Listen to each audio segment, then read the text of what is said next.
Furious, the mother gets up and orders her sons to remove the body from the coffin. She also takes off the clothes. In a panic, the family takes the body out in the coffin and transports it in a pickup truck. Subscribe to miss nothing. The story begins with a pastor preaching at a funeral ceremony. His preaching focuses on the deceased, whom he describes as a bandit. We hear him say, "God will judge us by our deeds." These words irritate the mother of the deceased, who refuses to accept that the pastor disparages her son. She reproaches him for his words, but the pastor insists and continues his preaching, evoking robberies, mutilations and robberies attributed to the deceased, Cody. Furious, the mother gets up and orders her sons to remove Cody's body from the coffin. She also takes off the clothes offered by the pastor's wife. In a panic, the family takes Cody's body out in the hoop. The whole church is amazed. He's transporting it in a pickup truck. Later, Clarice is pressured by her parents, who advise her to leave her husband, Dallas. Despite everything, Clarice refuses, because she loves him. She returns home, but her parents continue to disapprove of her choice. In the evening, Clarice goes to her in-laws' house, where her mother-in-law, dissatisfied, demands that she see Dallas. Clarice, in the car with her husband, evokes their recent disputes. Dallas, irritated, asks him to get out of the car. Another day, Clarice goes to the casino to chat with Dallas, but he is told that he does not want to chat with him. Clarice asks Dallas, but he refuses to leave with her. Her older brother offers to accompany Clarice instead. On the way out, Clarice is chatting with a friend. Dallas spots them and, under the influence of alcohol, gets angry. He approaches, ready to fight, but a man intervenes with a rifle and threatens to call the police. The altercation ends. Dallas asks for the car keys to drive, but Clarice prevents him, finding that he is not in a condition to do so. Dallas' big brother asks him to give Clarice's contacts. Angry, his brother hits him. Dallas replies briefly before getting into the car while Clarice gets behind the wheel. At home, Clarice finds Dallas leaning against a wall, visibly troubled.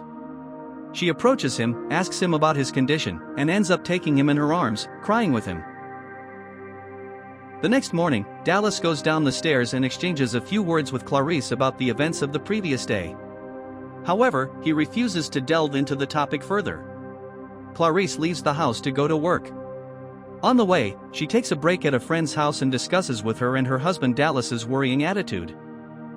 In the evening, Clarice comes home and finds Dallas.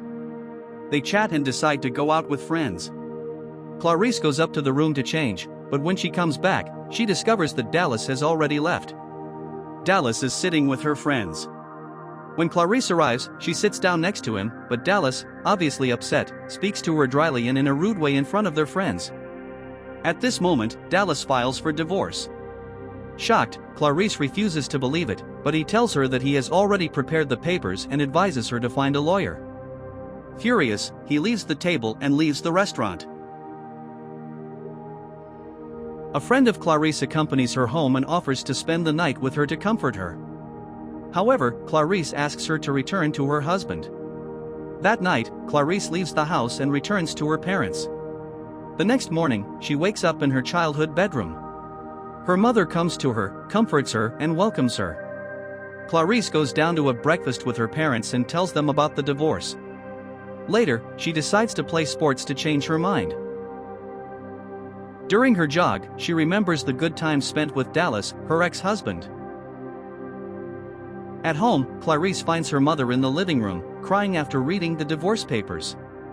Clarice approaches, and mother and daughter exchange comforting words. The mother apologizes to her daughter. Clarice calls a friend to thank her for replacing her for a few days at work.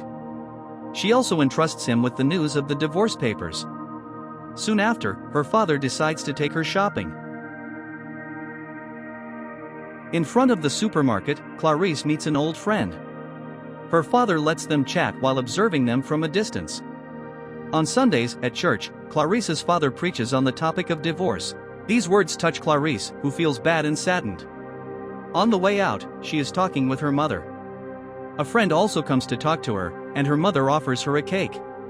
Clarice smiles, takes the cake and goes to eat it in her corner. The friend joins her, and they exchange memories of their past. Back at home, Clarice's parents remind her of how her life was before and encourage her to remain joyful despite the trials. Clarice is doing some sports and stops by a car to call her friend, informing her that she plans to return home soon. They agree to meet in a restaurant. The next day, Clarice and her parents go to a play park to relax. After separating from her parents, Clarice joins her friend and her daughter to discuss life and the challenges they face. In private, Clarice and her friend talk more deeply about what she is going through, as well as about her past and her ex-husband. The next morning, Clarice prepares her room. Her parents come in to ask if she feels ready to return home. She tells them that she is ready. Clarice arrives at work and finds her best friend, to whom she tells everything that happened. Her friend encourages her and wishes her a good return. Meanwhile, Dallas receives a call from someone claiming that Clarice cheated on him. Furious, he goes to the bank where Clarice works and causes a scene. Clarice asks him to leave, but he continues to get upset. Clarice's best friend pushes her to sign the divorce papers and finish with her ex-husband. The next morning, Clarice arrives with her best friend at the lawyer's office. They greet everyone. Dallas asks her if she hasn't seen him, and Clarice replies that he has been rude to her. She signs the divorce papers and wishes them a good day. In the evening, Clarice's best friend offers to surprise her to cheer her up. On returning home, Clarice discovers that her friends have organized a party in her honor. They show him a divorce cake and wish him good luck for the future. Benji, a friend of Clarice, approaches her, and they dance together. Meanwhile, another friend whispers something in Clarice's ear. For his part, a friend from Dallas notices his car parked near the house. He approaches and tries to convince him to go home, but Dallas, hearing about the party organized for Clarice, he wants to invite himself, but his friend advises him against going. In the house, Clarice and Benji are talking. She asks him to leave, but they end up looking into each other's eyes, kissing and getting closer. The next morning, Clarice covers Benji with a sheet while he is still sleeping, then goes down the stairs. She finds Dallas eating. Surprised, she asks him what he's doing there. Dallas replies that this is also his house and that he can come whenever he wants. He goes upstairs, but Clarice tries to prevent him. Dallas enters the room and discovers Benji. Furious, he starts hitting him, and a fight breaks out. Clarice intervenes, grabs Dallas and pushes him outside to his car. She warns him that she never wants to see him again and forbids him to come back to her house. After that, she goes back inside, apologizes to Benji, kisses him, and leaves for work. Later, Clarice's friend sees Dallas in his car, parked near the bank. She calls her husband to warn him. When she informs Clarice of Dallas' presence, the latter decides to act with caution. For his part, Benji arrives at his farm and finds Clarice's father accompanied by the police. Everything is in disarray. Dallas, in an act of revenge, killed the farm animals and destroyed the premises. Benji calls Clarice to explain what happened on the farm. Deeply sorry, she apologizes again. Shortly after, Clarice's mother receives a call from her husband, who also informs her of the situation. At the supermarket, she runs into Dallas by chance.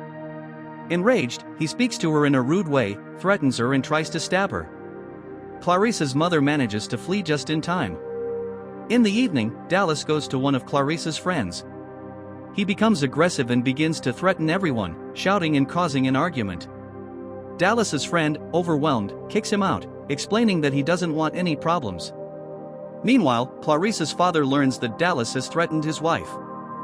Furious, he takes a gun and goes to Dallas. The panicked mother calls her daughter, informing her what her husband is ready to do. Arriving there, Clarice's father asks Dallas for an explanation.